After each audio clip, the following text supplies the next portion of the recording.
దీన్ని గెరిటితోనే మ్యాష్ చేసేసుకుంటూ ఉన్నాను. ముద్దగా అయిపోయింది. ఇప్పుడు నేను స్టవ్ ఆపేసాను.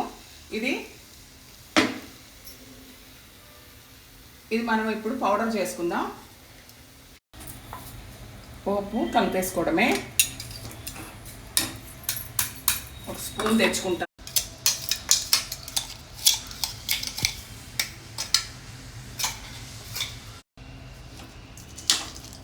ఇప్పుడు ఈ పోపు పౌడర్ చేసుకున్న పోపు కలిపేసుకోవడమేనండి. చాలా తొందరగా అయిపోతుంది రోటి పచ్చడి. మనం గోంగూర ఇంకా మిక్సీలో వేసుకోవాల్సిన అవసరం లేదు. ఇదంతా బాగా కలిపేసుకోవడమే.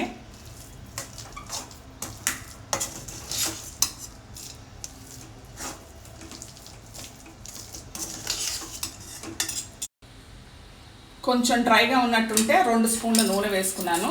మీకు అవసరమైతే వేసుకోండి. నువ్వుల నూనెతో చేసుకుంటే పచ్చడి చాలా బాగుంటుంది. ఇష్టమైన వాళ్ళు వెల్లుల్లి వేసుకోవచ్చు.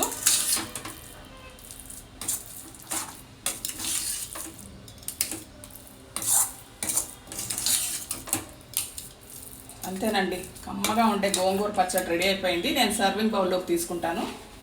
ఈ స్టేజ్లో ఉప్పు చెక్ చేసుకోండి. నాకు కొంచెం తగ్గింది. నేను ఒక 1/2 స్పూన్ వేసుకున్నాను. మొత్తం 2.5 స్పూన్లు వేసుకున్నాను.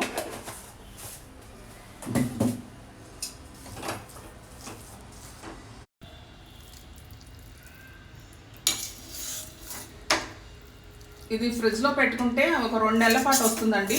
నేను ఎప్పుడు ఇలాగే చేసుకుంటాను, అందుకే ధైర్యంగా చెప్తున్నాను.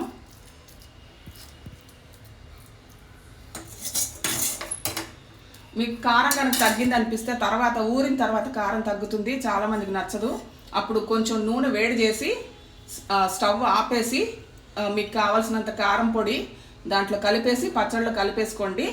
అప్పుడు కారం సరిపోతుంది. చాలా టేస్టీగా ఉంటుంది. అన్నంలో వేడివేడి అన్నంలో నెయ్యి వేసుకొని పక్కన పచ్చి ఉల్లిపాయ ముక్కలు పెట్టుకుని తింటే అదిరిపోతుంది. రోటీ మీద కూడా పల్చగా పూసేసి రోల్ చేసి ఇస్తే ఉల్లిపాయలు జల్లి, కొత్తిమీర ఉల్లిపాయలు జల్లి పిల్లలు చాలా ఎంజాయ్ చేస్తారు.